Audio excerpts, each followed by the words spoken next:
It's been a little over 37 years since the release of the first Final Fantasy. The franchise itself is one of the main pioneers behind the JRPG genre and stands proud with its contemporaries Phantasy Star from the Master System and Dragon Quest, also known as Dragon Warrior in the West, for the NES. The series doesn't really need an introduction. Despite being so old, the franchise has a long history of sequels and spin-offs that are still being released to this day. And although I, like many others, think about classics such as Final Fantasy 4, 6, 7, or 9 when talking about the series, I feel like I'd be remiss to mention one of the Final Fantasy games that I grew up with. One of my first few JRPGs, which ignited my childhood interest and love for the genre, the very first Final Fantasy. Originally conceived under the working title Fighting Fantasy, Final Fantasy was only ever greenlit due to the success of Dragon Quest, which had released the year prior in 1986. Hironobu Sakaguchi had been trying for a while to get approval to make an RPG inspired by Ultima and Wizardry. The name Fighting Fantasy had been changed due to copyright issues with the game book series of the same name, along with Square soon being under possible bankruptcy and Sakaguchi calling it quits on game development if the game had failed. They settled on Final Fantasy. An interesting, albeit sad nod to their situation, if I may add. Once greenlit along with Akitoshi Kawazu's vision for a turn-based battle system based on Dungeons & Dragons and Wizardry, where enemies have elemental weaknesses, having never before been implemented in Japanese RPGs, the stage was set for the original Final Fantasy formula. Hello everyone, and welcome back to another episode of Pixel Pulse. I'm Reach, and JRPGs hold a very special place in my heart.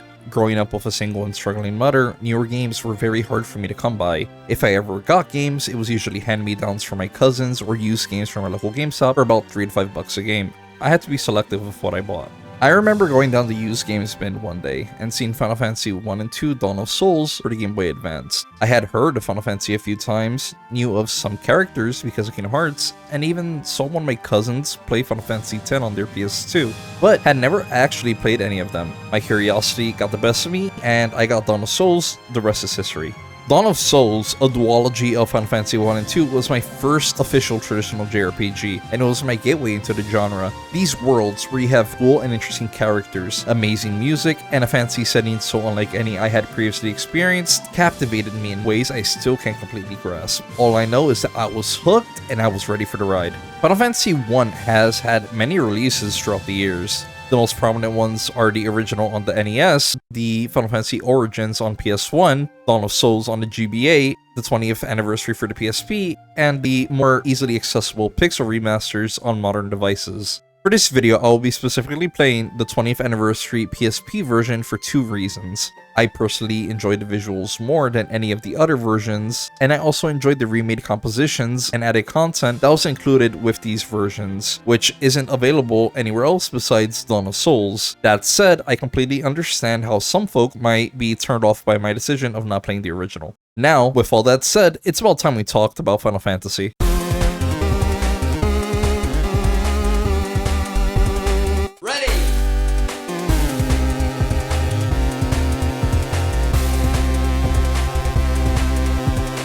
The world of Final Fantasy is kept at peace thanks to 4 elemental crystals based off of the 4 elements: water, earth, fire, and wind. For the last 400 years, the crystals have been losing their power, and with this, many lives are being affected and monsters are becoming more rampant. The world has fallen into utter chaos. A sage by the name Liu Kang tells of a prophecy: when darkness veils the world, 4 warriors of light shall come. And after a long journey, 4 young travelers did at last appear. In the hand of each was clutched a crystal, and this is your main party. Final Fantasy 1, upon starting the game, allows you to pick the classes and names of your 4 characters. There are only 6 classes to choose from, but all of them have their own quirks. The classes in question are Fighter, Thief, Black Belt or Monk in more recent versions, Black Mage, White Mage, and Red Mage. Fighters are your standard sword-swinging main character archetype. They're the main physical damage dealer on the front lines. The Thief is the agile character, best used to escape from battles in early game. Black Belts are glass cannons, high damage, but weaker very early on. If you pick these, do yourself a favor, don't give them any weapons. This actually works your damage output drastically. White mages are the healers and support of the group. Meanwhile, black mages are the elemental damage dealers and are generally nukes for large groups of enemies. And at last, but definitely not least, the red mage. These are jacks of all trades, users of all, masters of none. They can deal decent physical damage and use both white and black magic, but are limited in the types of spells that they can learn. Stat-wise, they also aren't anything to write home about. Once you pick your team and their names, you're just tossed right into it, out on the open fields of the world map, just steps away from the first town you'll ever visit, Corneria. Once in town, after speaking to the guardsman, you're taken to the castle of Corneria. Here the king asks for your help in rescuing his daughter, Princess Sarah. She was taken hostage by Corneria's best knight gone rogue, the fearsome Garland, and escaped to the old Chaos Shrine along with the princess. The Warriors of Light head to the shrine to save Sarah and defeat Garland, putting an end to his life. With the princess now rescued, you head back to the king. As thanks, they promise to immediately repair a bridge nearby that you need to continue on your quest. And Sarah gives you her loot and hopes that it'll prove useful to you at some point. From here on out, the game is very straightforward. Keep on moving towards newer areas that you unlock, talk to most NPCs for an idea of what to do or where to go, and do a series of fetch quests to progress through the story and defeat the main 4 enemies. The Fiends of Earth, the Lich, of Fire, Merilith, funny enough, the NES version calls her Carrie, of Water, the Kraken, and of Wind, Tiamat. Along the way, you travel throughout multiple regions and towns, helping the townsfolk. You slay a dark elf, bring an old witch or crystal eye, wake up a comatose prince, find an airship, save a fairy from imprisonment, learn a new language. There's a lot. But at the end of it all, after defeating the 4 fiends and recovering the crystal's powers, you're ready to end it all and head back to the Chaos Shrine for one more confrontation. At the shrine, with the power of the crystals, you head back 2,000 years into the past, rematch the 4 fiends, and have one final clash with Garland, the deceased knight from Cornelia. The 4 fiends in the present day send him back in time as he died post our first encounter, and in exchange, he sends the fiends from the past to the future to drain the crystals of energy, ensuring a sort of immortality cycle. They keep him alive, he keeps them alive. It's transactions at its finest.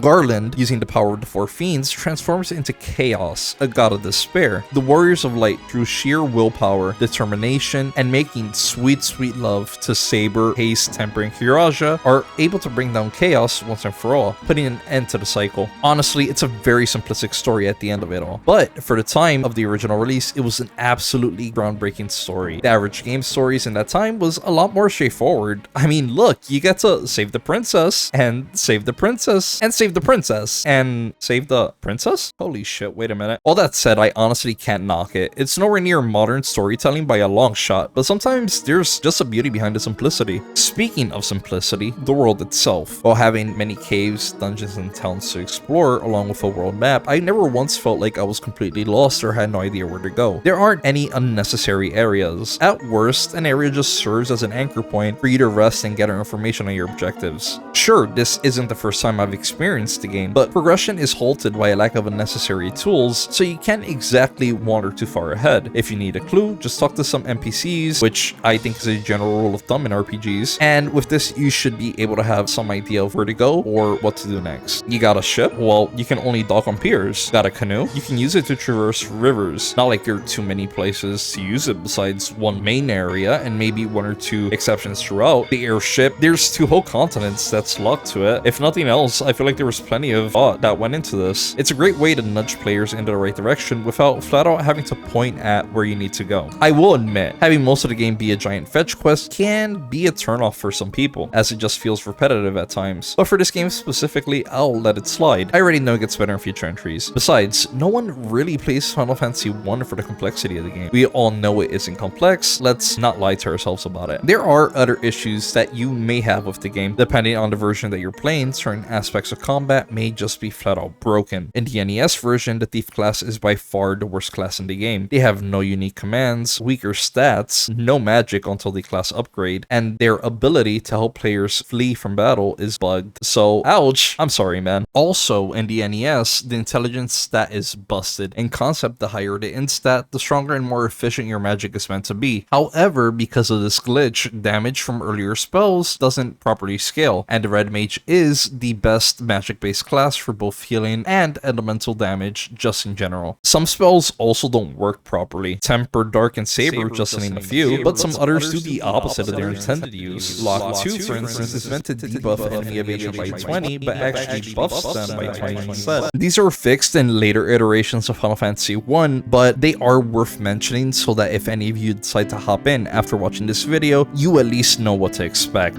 Grinding is a major complaint that I oftentimes hear about when talking about JRPGs in general, and while I can't deny it's absolutely a thing, even here, I don't think it's as outrageous as some people will make it out to be. In this playthrough, I only ever grinded during Corneria. I reached level 7 and that was it. The rest of my playthrough was comfortable and I never felt like I was under-leveled or even above leveled. There were maybe 1 or 2 close calls throughout my adventure, especially towards the late game, but it was always manageable. Mind you, my team composition was Warrior, Red Mage, White Mage, and Black Mage. I feel like this is a decent mix of magic and brawn. Really, I've never gravitated towards the Black Belt despite knowing how busted they are late game. And I once did a run with a Thief as a kid, but found that Red Mages overall were more reliable. If anything happens to my mages, I'd have a backup, albeit weaker in this version of the game. Combat is also very simple to grasp. You're locked into a 2D plane where your party is located to the right of the screen and enemies are always on the left. Bosses will always have bigger sprites and take up a decent portion of the screen. Meanwhile, the average enemy is pretty small, but they can travel in packs. You'll be facing anywhere from 1 to up to 9 enemies at any given time. And your options in combat will vary depending on your character's class. Fighters, thieves, and monks will mostly just use the attack command, while red, white, and black mages can use magic. This opens a menu that lists all magics that your character has learned. Once you defeat enemies, your party does the jiggy and gains XP. The more XP you gain, the stronger your character gets, and their stats increase every time you level up. Standard RPG goodness. And that's pretty much it. You can equip armor and weapons to help your character withstand more attacks or dish out more damage. And for spells, they're split into spell levels. Mages increase these via level ups and are limited to learning spells up to their highest magic level. Spells can also be class locked, so not every character can learn every spell. You also have to keep in mind that you're limited to learning up to 3 spells per magic level. That means, for example, red mages who can learn both white and black magic have got to be more selective with their spells early on, or white and black mages need to pick spells that suit your needs or preferences more than not. Characters quite literally cannot learn every spell of a type in this game. But do you know what can help you learn more types of spells in this game? Class changes. I didn't mention it in the story aspect of the game because this is entirely optional. But once you have the airship, there's a dungeon called the Citadel of Trials. Here, you'll find an item called the Rat's Tail. You can take this to a series of small islands between the 2 northern continents and present it to Bahamut, the Dragon King. By doing this, he grants you new powers and essentially evolves your party members to a higher tier version of their class. Warriors become knights. They can now use basic white magic.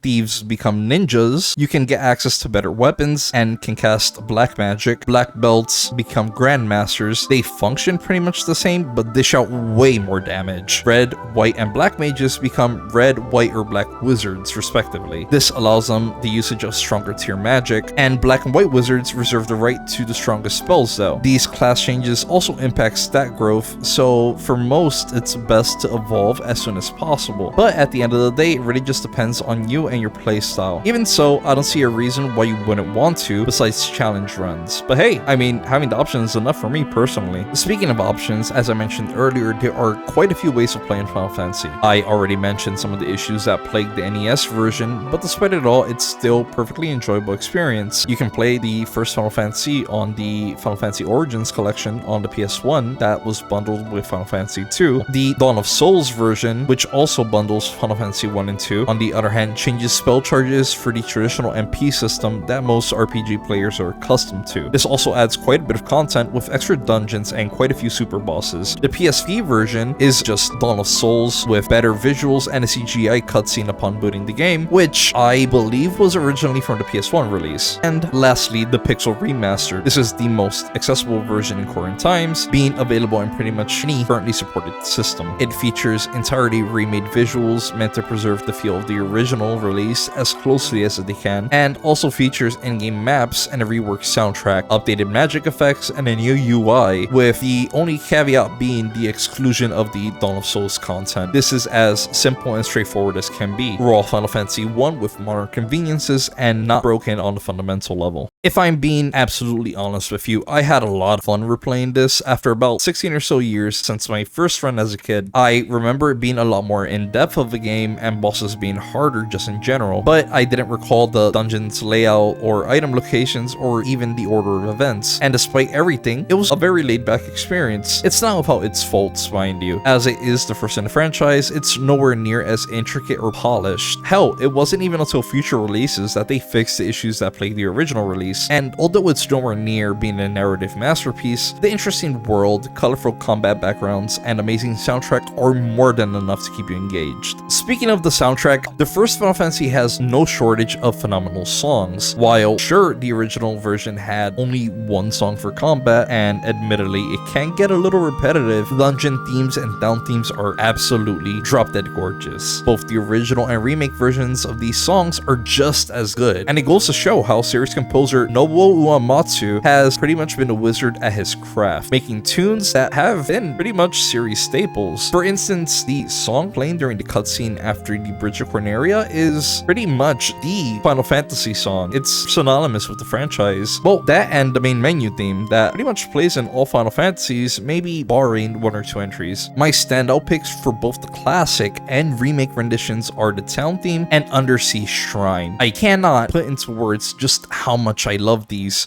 Final Fantasy I is a fantastic first entry for the franchise and a great overall entry point into the JRPG genre as a whole. There isn't too much of a commitment with this game, no huge time sinks, ending at approximately 15 to 18 hours depending on how you play, no needlessly complicated strategies, and everything is straight to the point and easy to manage. Grinding might be a thing for some players, but the random encounter rate is high enough, whereas it shouldn't have to be a concern for most people at any point, besides maybe the beginning of the game. The choice in classes is also a great way to ease the concept of character roles in the party for people who aren't used to it. There aren't many classes anyway, so it shouldn't be overwhelming. For a 37-year-old game, it's surprisingly enjoyable even by today's standards, and was well crafted for its time. It's no wonder it spawned a series of games that is still looked upon fondly and has new releases to this day. This is the type of legacy that is fascinating to me. Remember that this was meant to be the last game before Square's bankruptcy and Sakaguchi quitting his career. There's a lot of passion, effort, and history behind this one game, and I honest to God think that that's really fucking cool.